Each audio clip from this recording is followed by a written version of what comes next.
Está siendo interesante, tenemos aún un montón más de charlas igual de interesantes. Dar las gracias a los anteriores ponentes, a Alba, a Javier, a Lea. Y ahora es momento de dar voz a la ciencia ciudadana para explicar cómo sociedad y científicos pueden colaborar desde una triple perspectiva: la organizativa, la científica y también la del compromiso ciudadano. Y para ello damos ya la bienvenida a Silvia Cerdán, profesora del Colegio Santísima Trinidad de Sant Antoni, Laura Arroyo, oceanógrafa en proyectos de investigación para la conservación de los ecosistemas marinos, Toni López, observador ciudadano y buceador, y también a Sandra Espeja, coordinadora de Observadores del Mar, quien va a moderar este espacio, que es Ciencia Ciudadana, la alianza entre la ciencia y la sociedad. Cuando queráis. Gracias.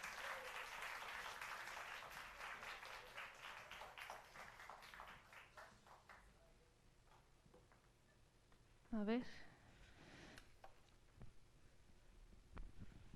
Mascarilla, micro y gafas tiene su complicación.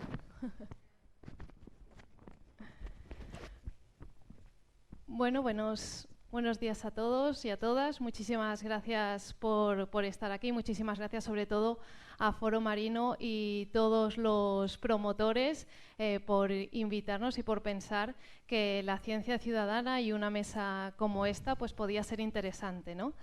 La verdad es que viendo un poquito lo que hemos visto hasta ahora, creo que se relaciona mucho, ¿no? Porque justo lo que se comentaba, ¿no? De que todo el mundo se puede implicar, todo el mundo puede participar a generar un cambio, y creo que la práctica de ciencia ciudadana es una herramienta para ese cambio, ¿no? Para eso estamos aquí, Laura, Silvia y Toni, y bueno, yo, Sandra, con diferentes roles dentro de este concepto de ciencia ciudadana, ¿no? Entonces, la idea de esta mesa es un poco explicaros qué es este concepto y visualizarlo desde los diferentes roles, desde cómo se vive haciendo la práctica de la ciencia ciudadana, cada uno en su papel. Después comentaremos y obviamente abriremos a preguntas. Así que empezamos. Estos somos nosotros, nosotras. A ver.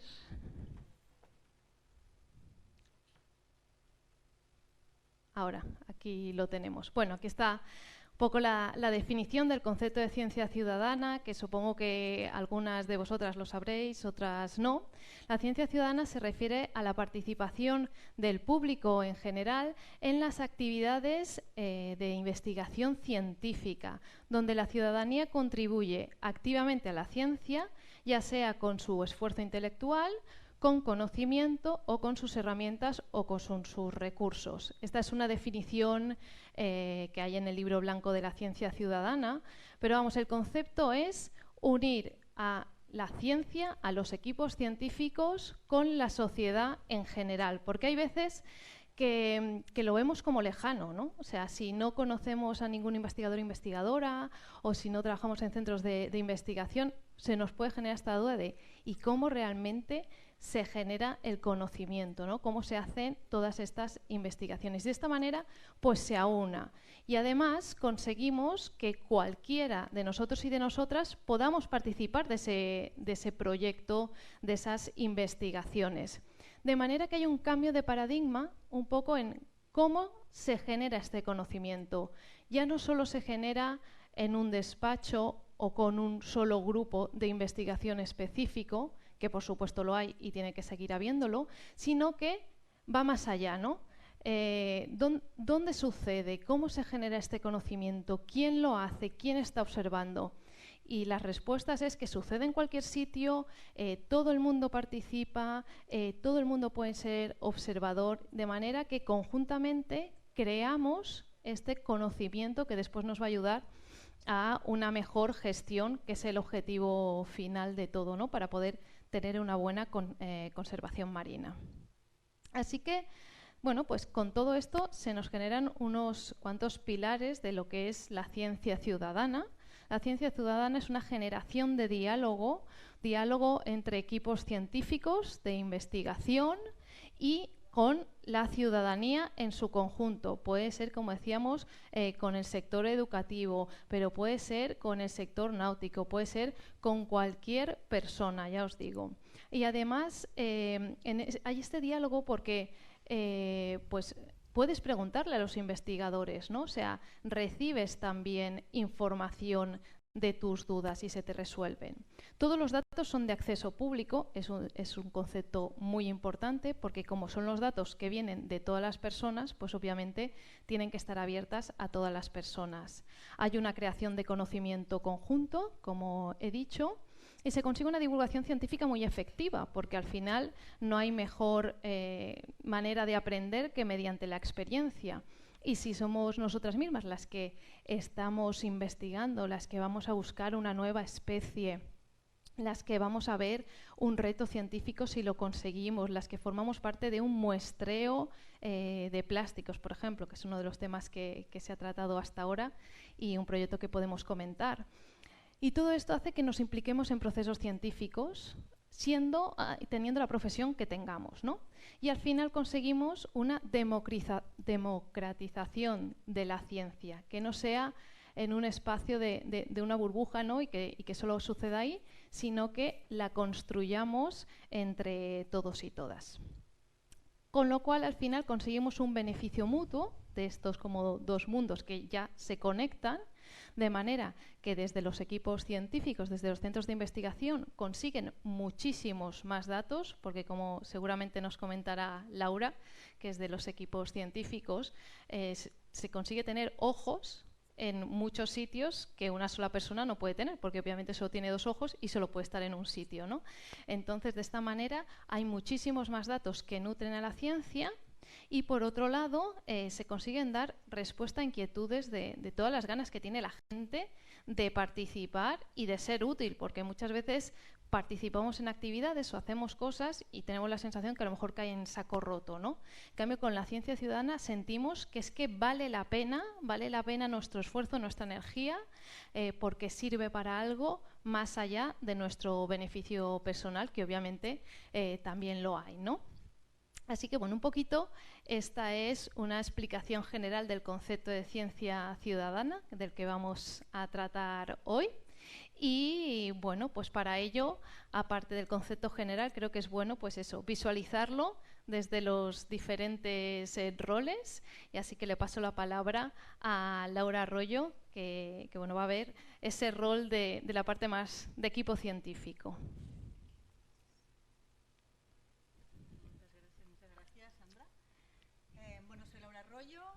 Y bueno, yo estoy aquí porque tengo una pata marí, la pata materna, y porque una vez mi padre me puso unas botellas y me soltó ahí enfrente del Cavall Bernat y venga, a bucear.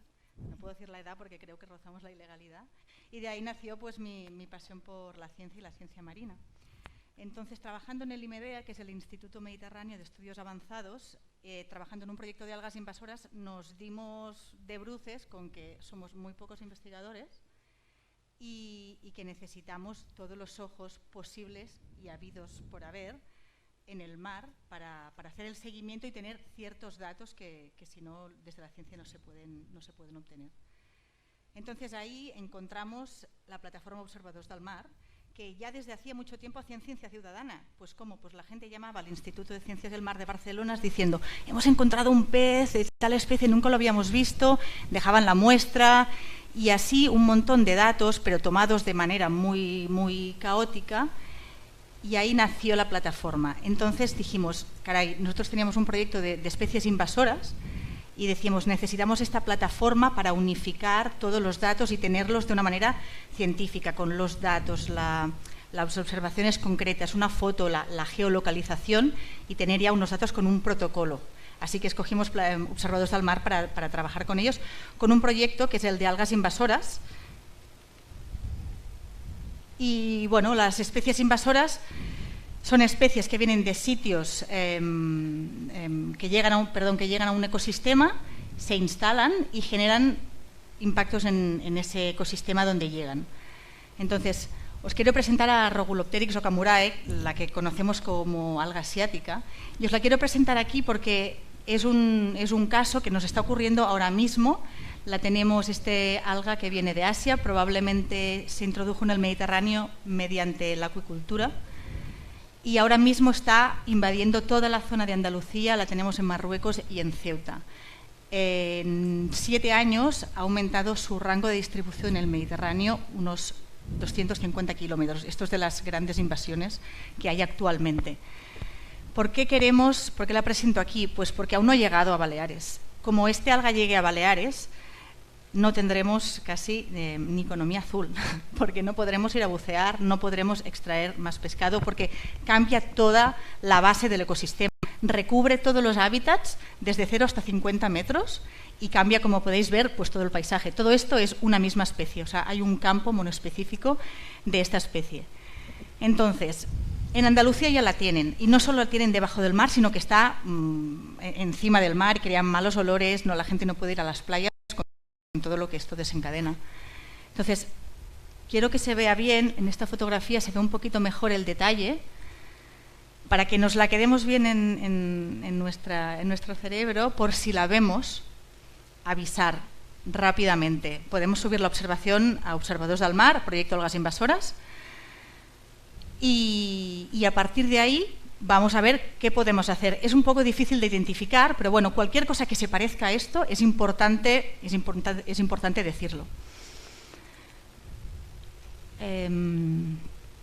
Así que este es uno de los grandes logros que hemos tenido con la ciencia ciudadana, ¿no? Ser como los primeros ojos que vean una especie invasora, porque una vez se instala, la especie invasora puede ser muy destructiva y no tenemos maneras de erradicarla, porque realmente es muy costoso. Esta es otra especie invasora que ahora mismo tenemos en Mallorca, no ha llegado a Ibiza por suerte, es Alimeda incrasata. La tenemos por toda la costa de la Bahía de Palma y ha llegado ya a la punta más sur de Mallorca. Esta es una foto más concreta. También necesitamos que tengáis los ojos bien abiertos por si la veis. Esta se presenta más en zonas arenosas. Está generando un nuevo hábitat, o sea, las especies invasoras en este caso no tienen solo efectos negativos. Por ejemplo, para una especie muy característica como es el rabo, le va muy bien, porque vive en arenales y estas estructuras en forma de abanicos pues hacen de hábitat para especies chiquititas y el rabo se las come. Pero bueno, sí que tiene impactos en otras especies como Posidonia u otras especies autóctonas. Otro de los proyectos en los que colaboramos con Observadors del Mar es en los praderas en reproducción. Es una especie que bien conocemos todos, pero que tiene un factor, y el factor reproductivo no está bien estudiado. No conocemos bien cómo se reproduce. Sabemos que crece poco a poco, es así como va aumentando en hábitat, pero su reproducción es bastante, digamos que no es anual de la misma manera, depende de muchos factores que no conocemos aún desde la parte científica.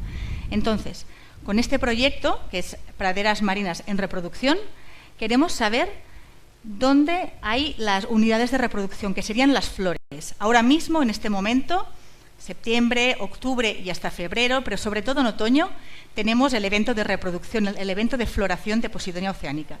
Las flores tienen esta pinta, no son fáciles de ver. Se pueden ver en snorkel, pero es verdad que hay que tener el ojo bastante afinado porque son verde Posidonia. Ahí en la exposición Mare veréis una muy bonita. Espera, muy para atrás. También se pueden ver muchas veces estas flores en la playa. O sea, no hace falta bucear para tener los ojos en Observadors del Mar. Puedes pasear por la playa y encontrar estas flores. Pero además también podemos encontrar los frutos. Después de la flor viene el fruto como en cualquier planta. Paso para atrás, a ver, aquí. Estos son los frutos, son las olivas de mar. Estas ocurren en primavera. La planta hace frutos, se dispersan y muchas veces llegan a la playa.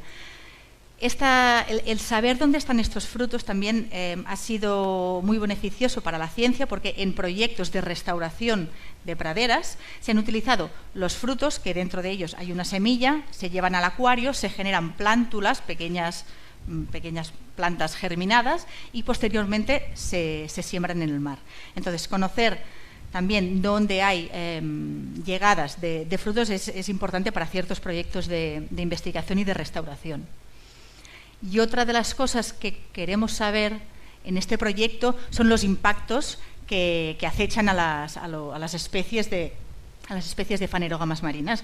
Por ejemplo, vertidos, pero también anclas y cualquier otro impacto que desde la ciudadanía, sabiendo o no sabiendo, pensemos, uy, esto puede estar afectando. Pues este tipo de imágenes nos interesan. Vamos. Creo que hasta aquí. Venga, sí. De acuerdo. Bueno, y eso, la ciencia ciudadana se hace desde muchos lados. Y a mí me gustaría mucho presentar este proyecto que es Medgardes, que es donde estoy ahora colaborando, que es un proyecto que tiene la visión de restaurar los ecosistemas, los bosques sumergidos de poca profundidad para el 2030. ¿Y cómo se pretende? Pues esto se pretende haciendo restauración marina a través de la actividad y del impulso ciudadano. O sea, que personas que puedan contribuir a esta restauración marina y además con todo esto que aprendamos de la restauración generar un conocimiento abierto para que se pueda replicar en otras zonas. Ahora mismo estamos trabajando en permisos, en desarrollo del proyecto y además lo que pretendemos con este proyecto es que se apadrinen zonas y que dentro de esa zona haya una vigilancia, una responsabilidad de la gente de la zona para conservar, digamos, esa parte del mar que se pueda hacer extensiva a otras partes del ecosistema marino. Y ya está, le paso a Silvia.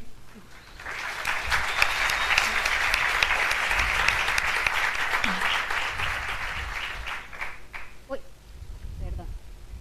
Hola, buenas tardes. Pues aquí, detrás de la presentación de nuestras compañeras, que todo va un poquito ligado. Una de las cosas que ha dicho Sandra, que para mí es muy importante, son dos de los pilares en los que se basa la ciencia ciudadana. Ellos son la implicación con los procesos científicos y la creación de conocimiento. Yo soy profesora y creo que estos dos pilares son el reto de nuestra profesión. Os explico un poquito mi experiencia. Yo trabajo en un colegio de una línea, es un colegio pequeñito donde tenemos niños desde EP3 hasta cuarto de la ESO, en el cual pues, se consideró que era importante introducir la ciencia de una forma diferente a la que se suele ver en los libros. Es por ese motivo de que nos pusimos en contacto, pues, en este caso con el GenJob, para empezar el proyecto de ciencia ciudadana que tienen en la plataforma de Plástico Cero. Empezamos por varias etapas educativas, pero lo más importante es que ya empezamos haciéndolo en primero de primaria. ¿Por qué? Porque es el primer contacto que tienen los niños con el medio ambiente. Entonces, sin que lo sepan, están practicando la ciencia de una forma divertida, conociendo el medio que los envuelve, que muchas veces pues, van a la playa, no saben lo que es un microplástico. En este momento que empiezan a hacer este proyecto, ya empiezan a fijarse en la contaminación que hay fuera del agua y empiezan a conocer el entorno. Hacen de la ciencia, que es muy importante como docente, algo tangible, que está fuera de los libros. Precisamente, o concretamente, este día que fuimos a recoger muestras, uno de los nenes de la recogida se encontró esta cosita de aquí. Esta cosita es lo que parece ser un tapón con unos moluscos anexados. Pues me venía y me preguntaba, pero Silvia, estas cositas, ¿cómo pueden vivir aquí? No olvidemos que son niños de 6 años. Y bueno, pues les explicas un poquito cómo son los moluscos, cómo viven. Y esto da lugar a que nosotros podamos hablar con ellos y decirle, pero ¿cómo puede ser? Si esto tiene que estar en el fondo del mar, ¿cómo ha llegado a la costa? Pues les explicas una cosa que aquí ha dicho nuestra compañera, que es las especies invasoras. ¿Cómo puede llegar una especie invasora a nuestras costas? Esto era un buen canal para poder explicarles a los niños que cualquier cosita que nosotros tiramos en nuestra playa llega, por ejemplo, a las playas de la península. O que bien, una cosita que viene de otra parte del mundo nos llega a nuestras playas creando una especie invasora y cambiando toda la biodiversidad y la flora y la fauna de lo que nosotros conocemos. Estos son los primeros retos o las primeras cosas que ellos empiezan a preguntarnos, pero claro, esto es en primaria. Llegamos a secundaria, concretamente cuarto de la ESO, donde ya han practicado varios o han realizado varios proyectos de ciencia ciudadana y, nos encontramos con esto de aquí. Claro, los niños de cuarto de la ESO me dijeron, vale, Silvia, muy bien, ya tenemos claro lo que pasa fuera del agua, pero ¿qué pasa dentro? Pues, no sé, vamos a analizarlo. A ver, ¿cómo pensáis vosotros que podemos hacerlo? Pues vamos a analizar el agua. Pues vale, vamos a analizar el agua. Cogimos, pues yo quiero analizarla de Espuetó, porque es donde yo me voy a bañar en verano. Pues perfecto, les doy unas cositas, van a buscar su muestra y lo siembran. Aquí vemos que ya tenemos 1,10, una dilución 1,10, pero claro, en un principio era, vamos a coger 1 mililitro, lo sembramos en una placa de Petri a ver qué sale. Aquello salía algo que dice, pero yo esto no lo puedo contar, porque la idea de esto es contar las unidades formadoras de colonias que tenemos aquí a ver qué pasa del verano de un año al verano del otro año. Pues nada, dijeron, puf, esto es imposible de contar, Silvia. Bueno, pues vamos a hacer una dilución 1,10. Perfecto, yo que soy profesora de física y química dije, vamos a hacer una dilución de 1,10, vamos a practicar en física y química una dilución de 1,10. Perfecto, lo practican y empiezan, bueno, esto es imposible. Ellos poco a poco se van adaptando, van teniendo una visión, un espíritu crítico, que es muy importante, sobre los resultados de las muestras que vamos viendo. Esta, evidentemente, no es válida, con lo cual ahora estamos haciendo otro tipo de dilución a ver si conseguimos hacer o encontrar una fórmula magistral para poder ya tener controladas todos los puntos de la bahía de San Antonio, que ese es el objetivo final. Pero claro, aquí le surgió una pregunta. Si yo tengo que hacer una dilución, ¿qué hacemos con el agua que yo tengo que meter para hacer esa dilución? Bueno, perfecto, muy buena pregunta. Vamos a hacer un blanco. Pues hicieron un blanco y vieron que lo que salían eran otras cosas diferentes a bacterias, salían hongos. Bueno, Silvia, perfecto. Esto nos va muy bien, porque no salen bacterias, pero nos salen hongos, y como los hongos no los queremos contar, pues no pasa nada. Pues bueno, estamos trabajando en este proyecto que seguramente nuestros alumnos de cuarto de ESO os presentarán en el foro juvenil, y como conclusión me gustaría deciros que gracias a la plataforma La Ciencia Ciudadana despertamos la curiosidad de nuestros alumnos, el espíritu crítico y sobre todo, que es muy importante también en esta sociedad, el trabajo crítico. Pero eso no lo podemos conseguir si no lo hacemos desde muy pequeñitos. Le paso el mando a mi compañero.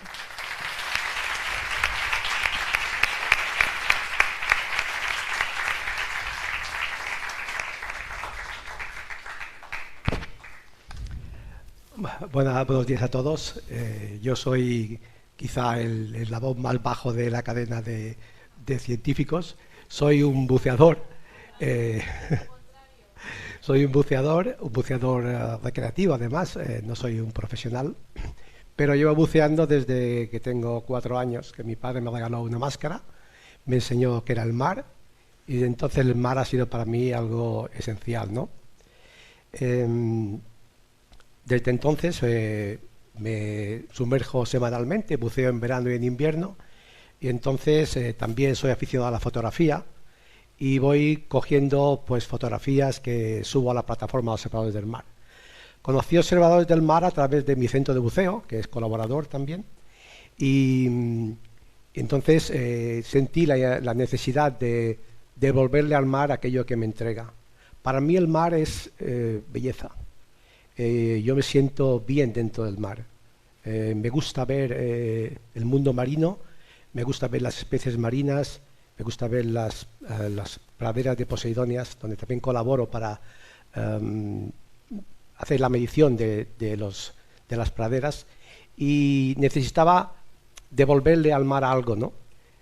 Ahora que el mundo está más concienciado en cuestión de conservación de la naturaleza, yo, que tengo especial amor por el mar, necesitaba darle algo, ¿no? Yo buceo, aquí veis un bicho muy raro, es un rape que estaba muy cerca de la costa, a unos 27 metros, y posado sobre la roca tranquilamente, no se inmutó de vernos. Yo fotografío normalmente sin flash ni sin focos. Creo que bombardear a los peces y a las a los caballitos de mar con 200 fogonazos diarios tampoco es un gran favor que le hacemos. Entonces intento fotografiar con poca luz. Huyo de las cámaras grandes, me gusta bucear libre. Yo disfruto más de bucear, de estar dentro del mar, que no me gusta ir cargado con grandes armatostes, aunque lo tengo, pero siempre llevo una pequeña GoPro colgada y con ella es la que saco las fotografías. Este año ha habido abundancia de medusas y cada vez más raras y más grandes. Yo no conozco las especies, los peces los conozco por los nombres usuales del mercado, casi no.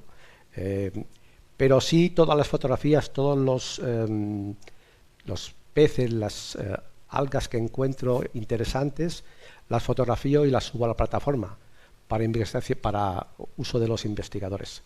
Creo que la participación ciudadana, ser observador del mar, es importante, por eso que ha dicho antes Silvia y también Sandra, que somos 3.300 ojos, pares de ojos debajo del mar en la comunidad balear y vemos durante todo el año cómo evoluciona, qué especies aparecen nuevas y qué especies o costumbres desaparecen. En Mallorca, yo desde hace muchos años, en la Reserva Marina del Toro, que es una reserva espectacular, llena de vida, en contraste con zonas totalmente desérticas que dan pena. Para personas como yo, que ya tengo una edad y que buceo desde hace muchos años, bucear en las zonas, esos desiertos marinos, es desolador.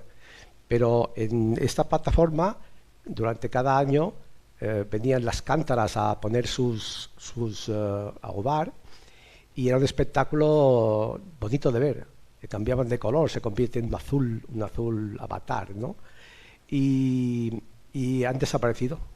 No sé el motivo, quizá no les gusta ya la zona o alguien les ha mostrado una zona mejor, pero es un hecho que ha sucedido, ¿no? Entonces también observamos no solo lo que vemos, sino también lo que no vemos o deja de aparecer. Yo animo a todos los buceadores a unirse a la plataforma. Desgraciadamente todos los buceadores son muy respetuosos con el mar, aunque los centros de buceo y los centros de enseñanza de buceo lo intentan, pero mucha gente lo hace como una actividad lúdica y divertida, algo de adrenalina, ¿no? Para muchos. Para mí es todo lo contrario. Yo en el mar me siento muy bien. Me dicen si tengo miedo o si tengo nervios, y siempre digo que los nervios y el miedo lo tengo fuera. Dentro no hay nada, no hay ningún peligro. Los seres del mar no son agresivos. Están en su mundo, en su rutina, y no tienen ningún peligro para nosotros. Pues animo a todos los que bucean, los que no bucean, que están en costa también, con sus teléfonos, que puedan recoger información, y que esta comunidad de observadores del mar sea cada vez mayor. Gracias.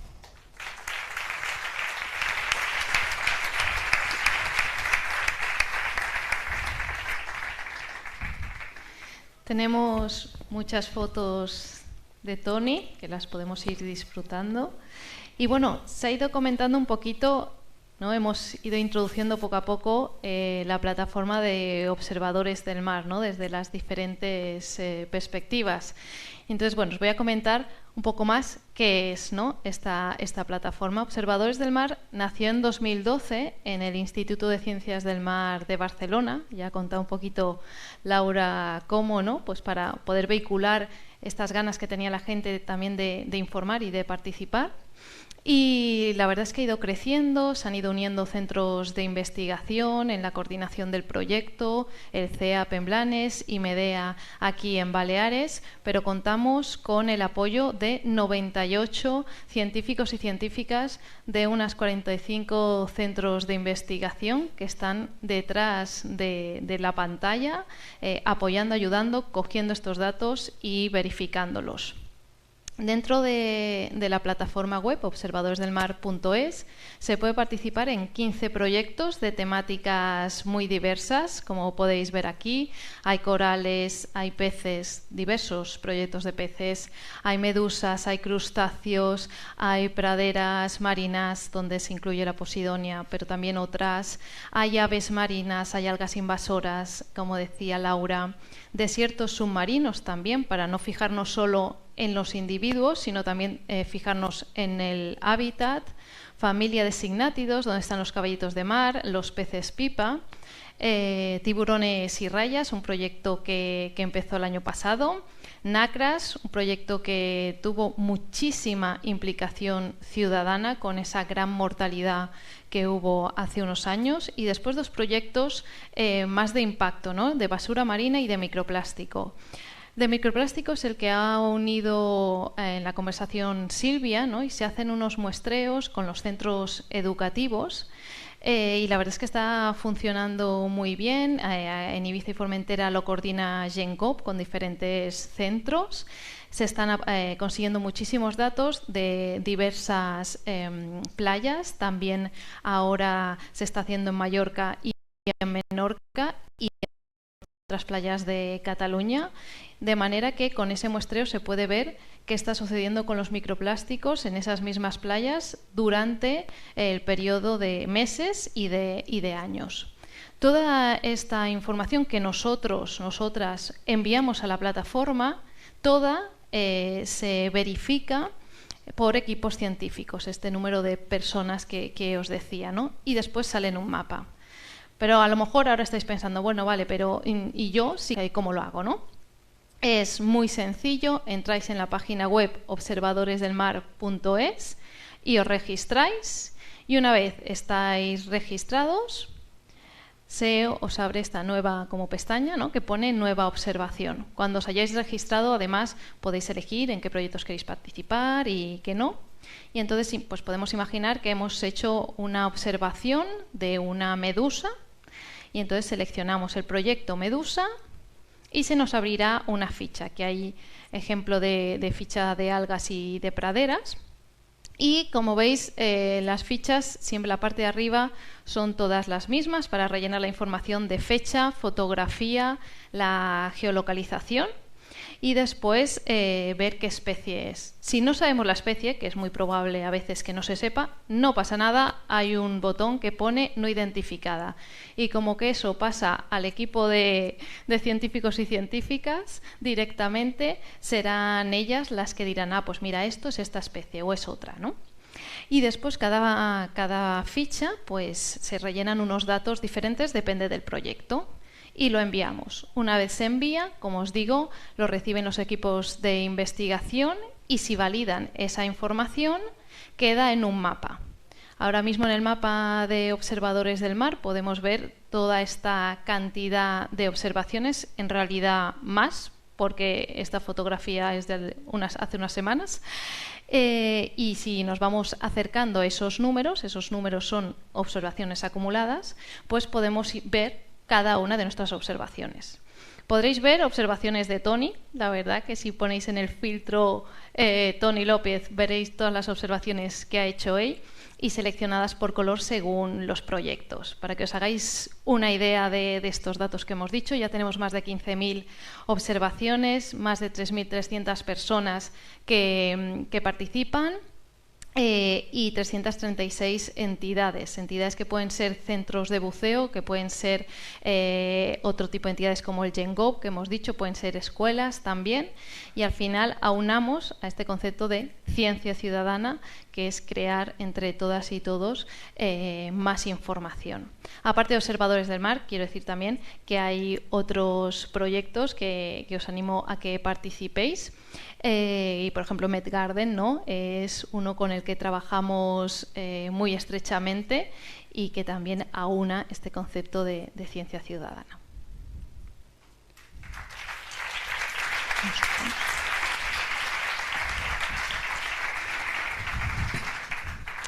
Entonces, bueno, no sé si se han generado ya unas preguntas o no, pero bueno, como que normalmente para animarnos, podemos empezar con unas preguntas ya entre nosotras, ¿no? Un diálogo de cómo se vive entre unos y otras esta ciencia ciudadana, ¿no? A mí siempre, la verdad es que cuando empecé con estos proyectos, algo que siempre he tenido la pregunta, ¿no? Y que me han preguntado mucho a mí, y me dirijo a ti, Laura, es qué cosas se han conseguido, ¿no? A partir de información que ha dado cualquier persona sin ser realmente consciente de que estaba a lo mejor aportando algo que era un antes y un después. Pues mira, para mí uno de los casos más emblemáticos es el que has mencionado antes, el de la NACRA, el de la Pinna nobilis, que a raíz de unas notificaciones de unos buceadores que vieron muchas nacras muertas, además aquí en Fuenterrabía y Formentera, y notificaron a una investigadora del IMEDEA y empezaron a salir más nacras muertas. Y ahí, si no hubiera habido esta gente notificando este hecho, no se hubiera sabido hasta al cabo de probablemente semanas o meses de esta mortalidad.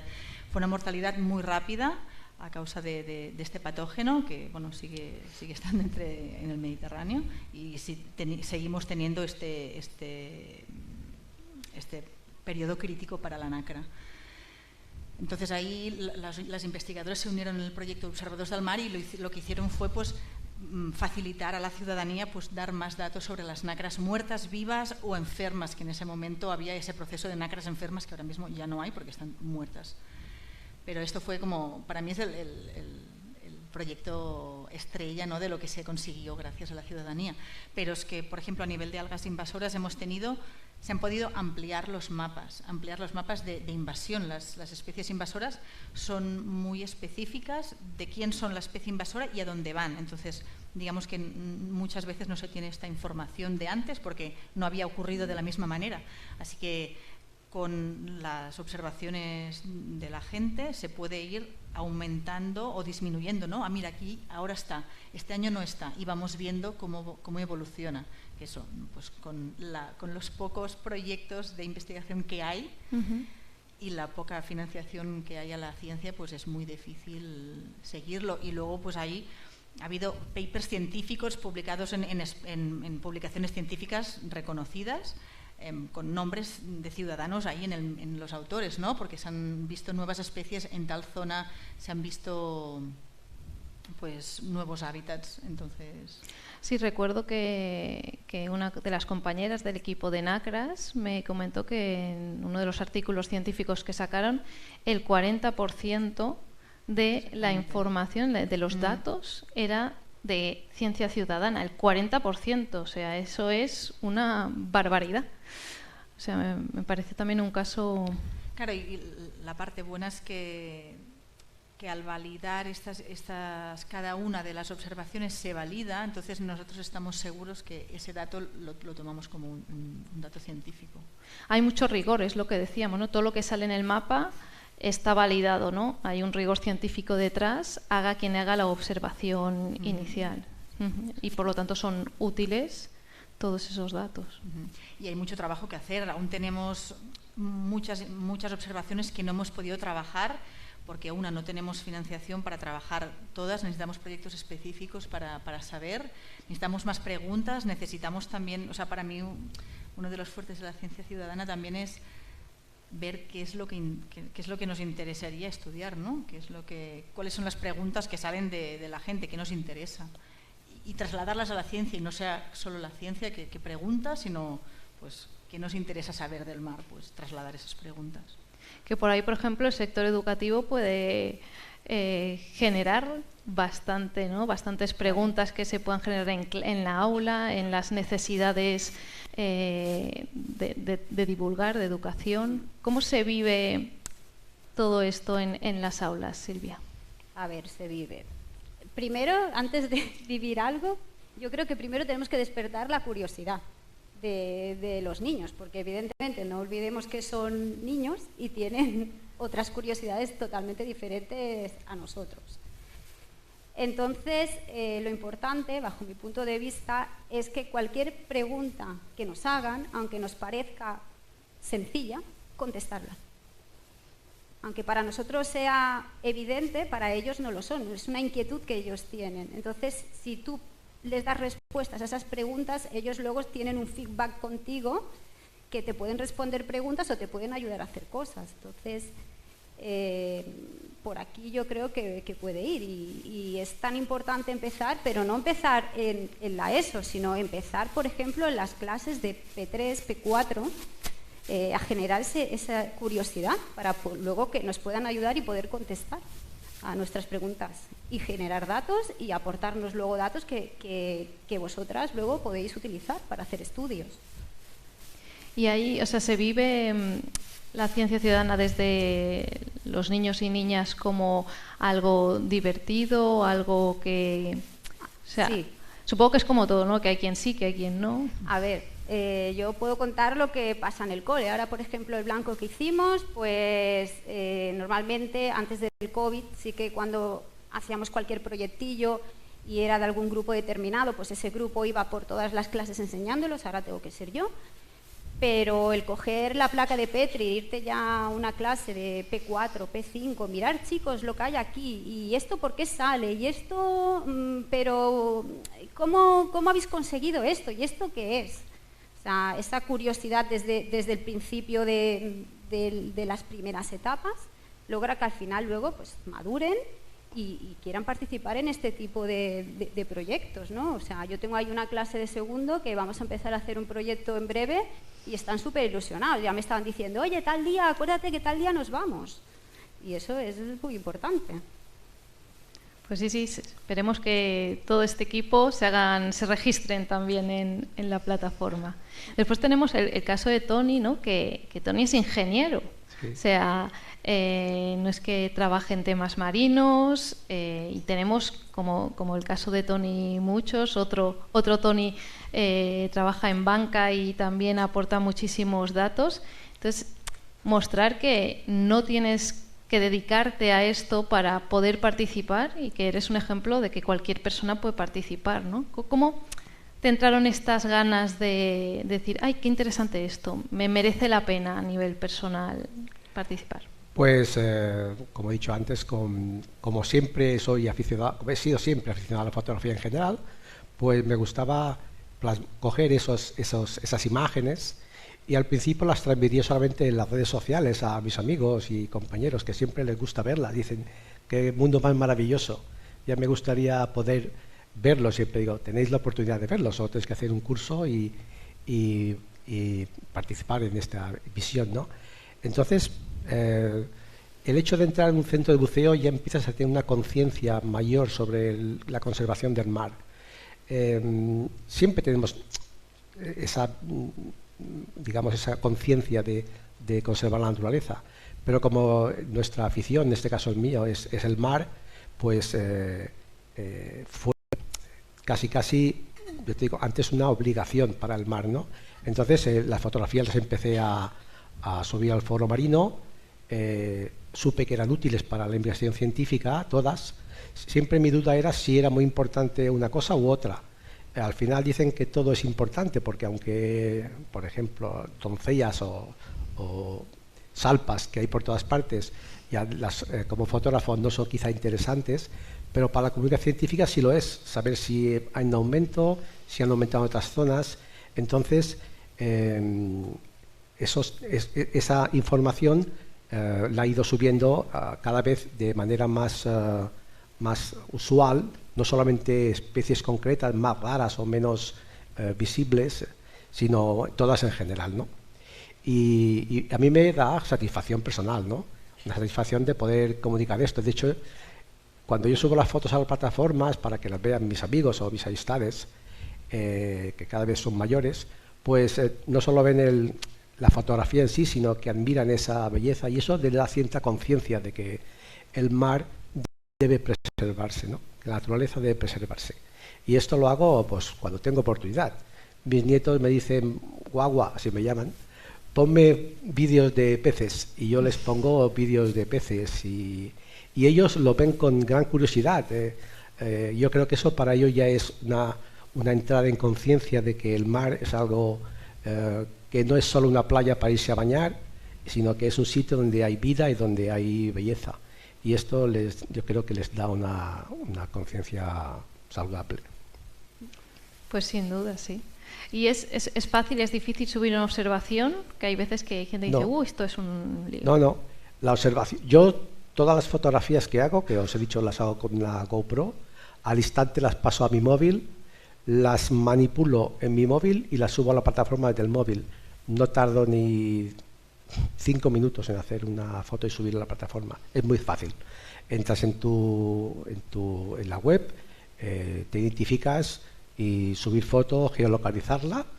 Si sabes la especie bien y si no pones no reconocida, y ya la reconocerán los investigadores.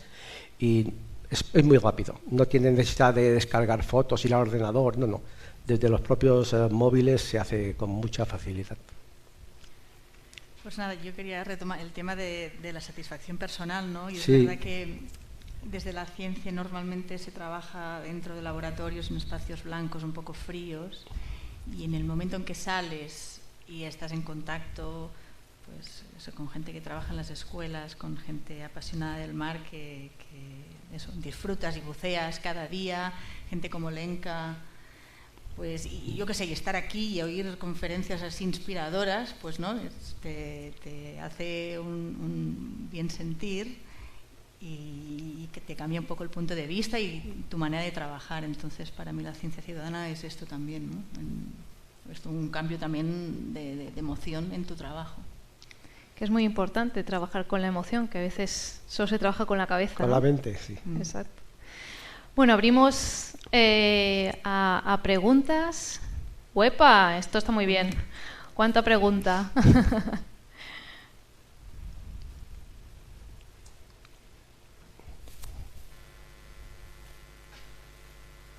¿Habéis visto alguna vez una especie que ha sido afectada o extinguida por la producción de plásticos? ¿Me preguntas a mí? Sí. No, todavía no. He visto especies castigadas por el plástico, con plásticos en la boca, con anzuelos en zonas de reserva marina y algunos enredados en plásticos, pero extinguidos yo todavía no los conozco. Creo que no. Espero que no, además. ¿Se pueden eliminar los microplásticos que ya están en el mar? Y si se pueden, la ciencia ciudadana, ¿cómo puede contribuir? Qué grandes preguntas, madre mía. A ver, ¿por dónde? Venga, pues yo, aunque no soy para nada especialista en plásticos, si se pueden eliminar del mar, pues con los recursos que tenemos y los medios actuales, eliminar todos los microplásticos del mar que existen ahora es muy difícil porque son de muchos tamaños, pero hay tamaños muy, muy pequeños.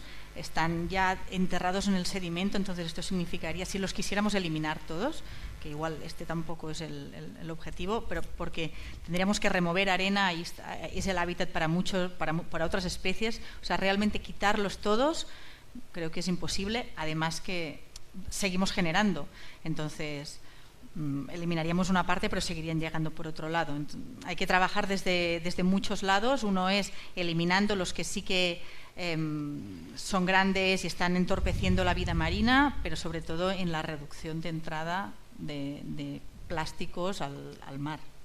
Y la siguiente pregunta era ¿cómo la ciencia ciudadana? Perdón. ¿Cómo la ciencia ciudadana puede contribuir a eliminarlos? Claro, eliminarlos es complicado porque justamente la ciencia ciudadana se enfoca a conseguir datos, ¿no? A qué hay aquí, qué hay allá. Una de las cosas que se trabaja es dónde hay microplásticos, cuántos hay, cuáles son, y con esa información después puedes tomar medidas de gestión, de limpieza, por ejemplo. En el caso de que se plantease un objetivo de limpieza amplia, sí que se necesita la ciencia ciudadana para conseguir datos de saber cómo está la situación. Para eliminar ya son otras dinámicas, ¿no? Bueno, y al final sí que la ciencia ciudadana para mí lo que genera es una responsabilidad y un conocimiento del impacto de este concreto, que lo que va haciendo es ir calando en todas las personas, en quien hace la ciencia ciudadana, pero en los que tenemos alrededor, para que no se generen tantos y que no vayan a parar el mar. Entonces, igual no de manera directa la ciencia ciudadana, pero sí a través de limpiezas, pero a través de una conciencia mayor de toda la comunidad, ¿no? La cultura Zolo, la cultura oceánica, que se está trabajando en esta década, por suerte. Yo tengo una pregunta para Toni. Sí. Y es que cuando empezaste a bucear, ¿has visto alguna diferencia desde que empezaste a ahora? Por ejemplo, algún ecosistema que ahora es diferente o alguna especie que antes no estaba y ahora está. Desde que empecé a bucear, yo te digo, mi primera máscara me la regaló mi padre cuando tenía apenas 5 años. Lo que ha cambiado ha sido la cantidad de vida. Cuando yo era niño o era joven, el mar Mediterráneo estaba lleno de vida en todas partes. No existían los desiertos marinos. Ahora la vida está en las reservas. Afortunadamente cada día hay más reservas y más grandes, mejor cuidadas, y en las reservas marinas la vida florece abundantemente. Pero la diferencia es grande. Yo cuando tenía 15 o 16 años, en cualquier parte, yo soy de Mallorca, en cualquier parte de Mallorca, en la playa de Palma había cantidad de vida. Había meros, había mejillones, había hasta nacras, había infinidad de vida, y ahora es un desierto, ahora no hay nada. Yo cuando era niño me gustaba jugar con los pulpos y con mis amigos los veíamos, y ver 12, 14, 15 pulpos en un día que estaban escondidos en las rocas era muy usual. Ahora en esas zonas no hay ninguno, y en las reservas marinas hay, pero tampoco hay abundantes. Para empezar, porque tienen depredadores, pero la vida ha cambiado mucho. En 40 años Mallorca en concreto ha perdido mucha vida. ¿Había alguna pregunta más por ahí? Y después otra a la derecha.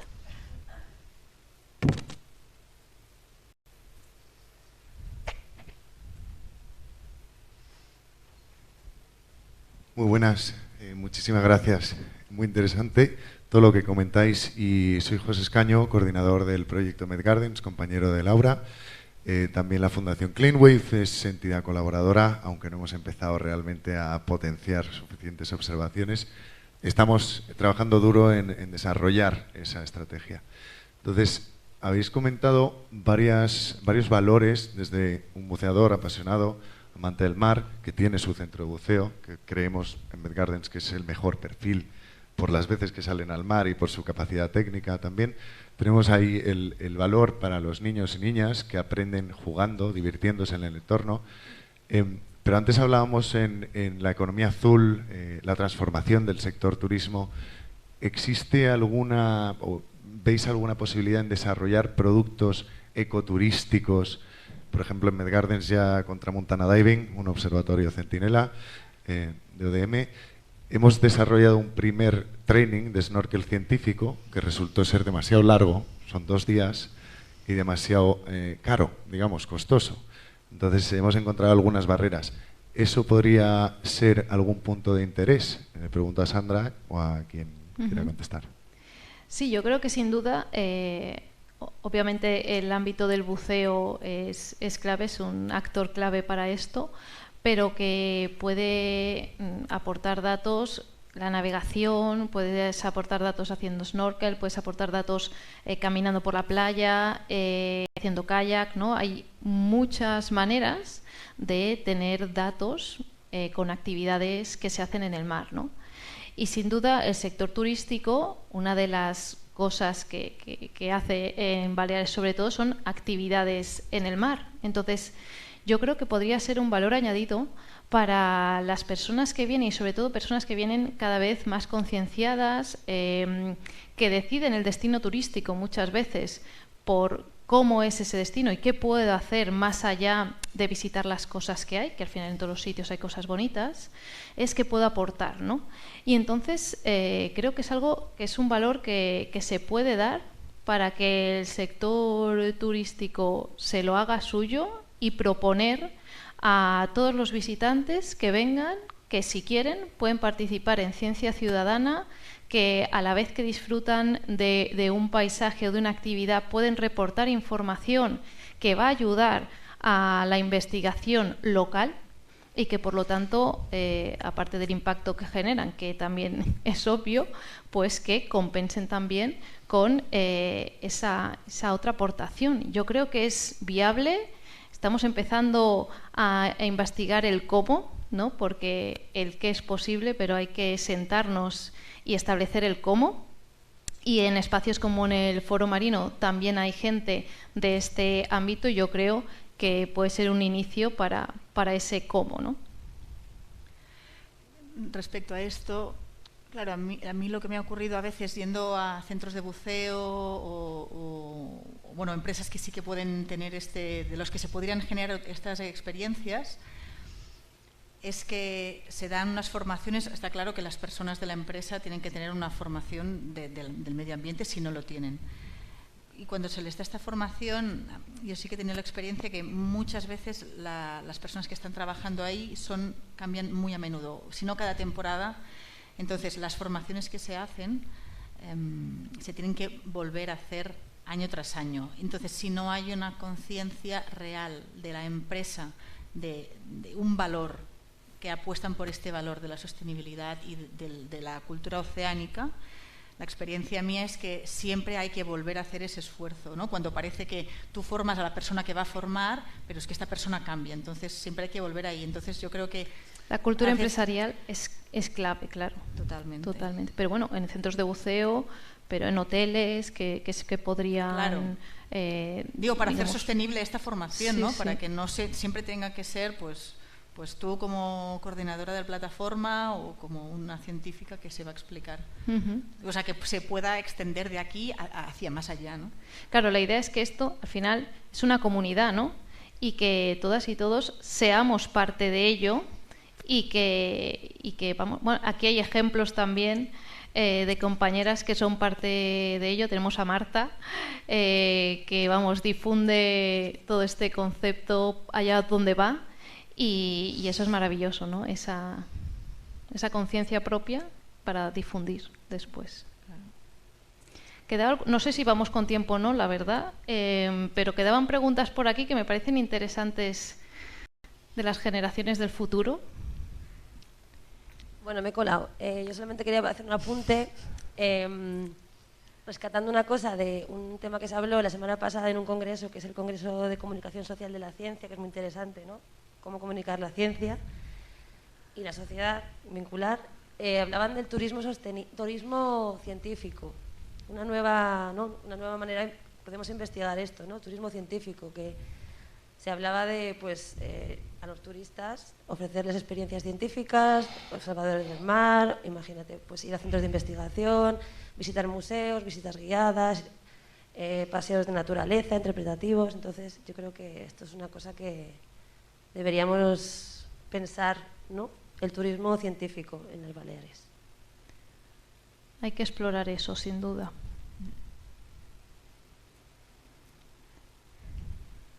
Seguro que sería muy beneficioso para todo el mundo, para los centros de investigación, muchísimo. Y está claro que la gente tiene curiosidad por saber qué se hace ahí dentro, ¿no? Pero sí que hace falta, pues, tener la gente que tenga el tiempo y un poco más de recursos. Se necesita inversión. Vamos ya a... Venga, va. Hola. Metemos esa... Si hay inversores por aquí, que nos contacten. Hola, buenas. Antes de todo quería dar gracias al Foro Marino por invitarnos a venir y a la gente porque piensa que esto es un tema importante, porque lo es. Y la pregunta que yo quería hacer era para Toni, porque como nosotros, para muchos investigadores, somos el futuro de este tema, quería preguntarle si nos podría dar un consejo de su experiencia, porque hay muchos niños o personas que le tienen miedo al mar y creo que para el futuro eso nos lo tenemos que quitar para poder ayudar con temas de la tierra, para salvar este ecosistema. Gracias. El miedo al mar.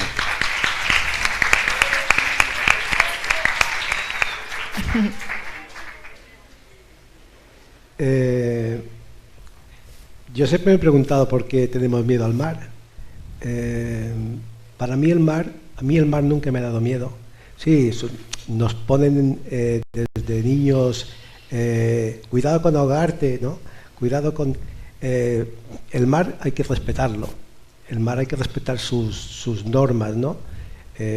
Cuando está agitado hay que evitar cualquier actividad que sea con él. El buceo en sí no es peligroso, para nada. Es estricto en cuanto a las reglas físicas que hay que respetar, ¿no? Pero no hay que tener miedo al mar. Debajo del mar, todas las especies que he visto son amables. Nunca he visto nada agresivo. Las morenas siempre salen mordiendo, haciendo así. No hacen absolutamente nada. Les puedes poner incluso la cámara delante de la cara. Nunca hacen nada. Los tiburones tampoco. Te miran con curiosidad. Eres un bicho raro vestido de negro con unas cosas relucientes, pero no les preocupa o sea, no son agresivos contigo. Las medusas pican, cuando pican si te acercas, pero ellas en sí no hacen nada, ellas se pasean por el mar o se dejan llevar por el mar, ¿no? Sus tentáculos, si te tocan, pues sí te pueden crear una urticaria, pero tampoco van y te pican, ¿eh? La película Tiburón siempre han dicho que hizo mucho daño, ¿eh? Los tiburones parece que te metes en el mar y te va a comer alguien. No hay ningún depredador del mar. Yo he buceado con tiburones, he buceado con tiburón ballena, que es un espectáculo verlo. He buceado con mantas grandes, gigantes, animales curiosísimos e inteligentes que se relacionan contigo, ¿no? Se ponen encima, les gusta la burbuja en el abdomen, te miran con curiosidad. Jamás he sentido una especie en el mar que sea agresiva con el ser humano, nunca.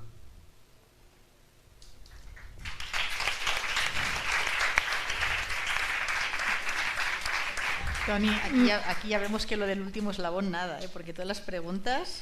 Todo de para ti. O sea, porque son futuros boceadores. Sí, pero...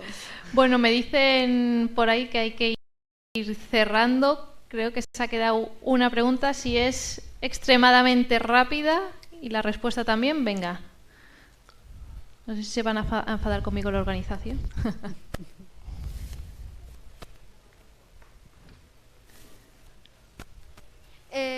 Yo quería hacer una pregunta a Laura y a Toni también. Para Laura sería, si encontramos una especie invasora, al contactar, ¿qué se haría con ella? ¿La inspeccionarían? ¿La quitarían del mar?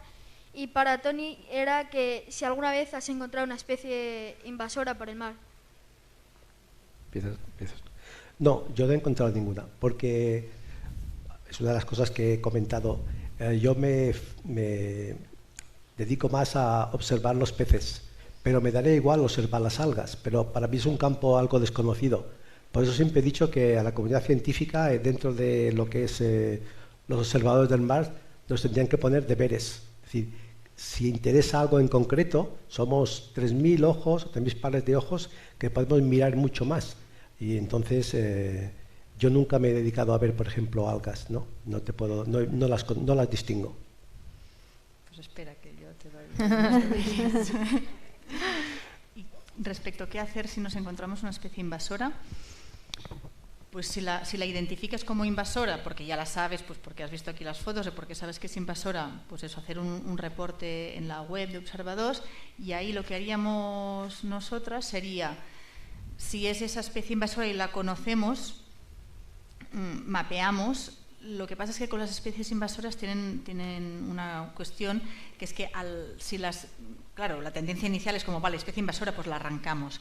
Pero ¿qué pasa? Y cuando la arrancamos, a veces no la arrancamos del todo bien y nos quedan partes de este alga. Y lo que tienen de muy característico las especies invasoras es que son muy buenas reproduciéndose de manera asexual, o sea que un trocito que cae en una zona nueva puede ahí hacer otra pradera. Entonces no hay que arrancarlas, sí que hay que notificar, Y depende de la zona, se puede actuar o no actuar. En general, en el mar es muy difícil actuar, pero si encontramos una especie que acaba de llegar, que está en una bahía muy cerrada, a veces sí que se pueden hacer actuaciones, pero siempre profesionales, a veces con aspiración, con bombas, a veces extracción manual, pero siempre cuidadosamente y por profesionales. Gracias. Bueno, pues dejamos aquí ya la mesa y muchísimas gracias, la verdad, por toda la interacción que habéis tenido y gracias por escucharnos.